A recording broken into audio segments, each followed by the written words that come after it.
Hey, Pineapple Principle community. I want to share the story of the young girl who became a star by obedience, fasting, and prayer.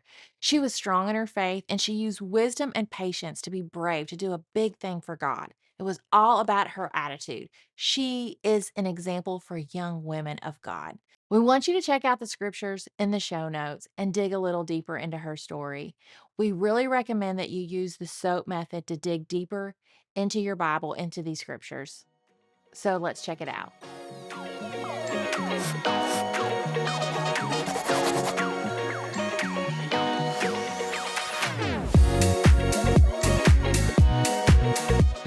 After the third day of fasting and praying, Esther goes to the inner courtyard and the king sees her, and he grants her favor to come in and ask her what she would like.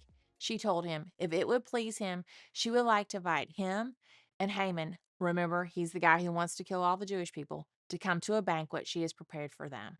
He has his servants get Haman and do as she requested. At the banquet, the king asked Esther what she would want, to name whatever she wanted. It would be hers, up to half of his kingdom. And she answered him by saying, if she found favor, she would like them to come back tomorrow for another banquet, and would tell him tomorrow what she wanted. That night, the king could not sleep, and normally he would have called for musicians because that was how the Persian culture worked. But he called for his records to be read to him. They read how Mordecai had saved the king's life, but nothing was done to honor or thank him for that. Remember, I said not to forget about that? Well, the next day, the king asked Haman how he would celebrate a man he wants to honor. And Haman, of course, thought he was talking about himself. So he told him this grand plan, and the king told Haman, do what you just said, but do it for Mordecai. Well, of course, Haman was mortified because he wanted to kill this man, but he did as he was told. So let's pause a second. Some may think Esther chickened out that first night. That's why she asked the king to come back for a second feast. But this right here tells me she was doing what God asked of her. It was in his time. God wanted the king to be reminded of how her uncle saved his life. This is a big part of the story. Then the king and Haman went to the second banquet Esther had prepared for them. And the king asked her again what she wanted this time. She stated that her and her people were to be killed and asked the king to spare her life and her people. The king asked her who was behind this, and she told him it was Haman. The king walked out mad, and Haman fell to his knees and begged Esther for his life. The king walked back in and thought he was harming Esther, and he had him hung.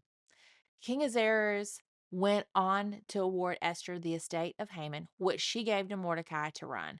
And the king also wrote a law that Haman's plan would not happen. And also, the Jewish people overtook those wanting to kill them. Then there was a feast to celebrate, which is known to the Jewish people as Purim, which is still celebrated to this day. It is a festival that includes feasting, rejoicing, sending gifts, especially to the poor, and some even fast. This festival makes me think of the butterfly effect. Andy Andrews wrote a book, How Everything You Do Affects Not Only You, but hundreds, millions of people. What you do causes a ripple effect that can affect for years after you. Think about that. Esther became an influence by living out her purpose for which she was created for. The Bible tells us she was a beautiful young woman, but she used her brain, not her beauty. She was an orphan and homeless who became a queen and saved a nation. The next time you feel God tugging on your heart to do something for him, think of Esther and her butterfly effect. Why would you want to make all those people miss out on a blessing because you were scared? What you do for him can affect thousands of people for years to come. Yes, her initial reaction for a few minutes was fear, and then her uncle came back with, what if this was what you were created for? Remember this every single time God asks something of you and just run with it because you were also created for a time such as this. We hope today's show encouraged you and gave you a few aha moments, and most importantly, have you digging deeper in your relationship with Jesus. Make sure to check out the show notes for any scriptures or books we mention, and if you love the podcast, Make sure to hit that subscribe button wherever you listen and share it with a friend. And if you want to know more, follow us on Instagram or go to our website, pineappleprinciple.org. Until next time, stand firm in your faith, own your crown, and love like Jesus.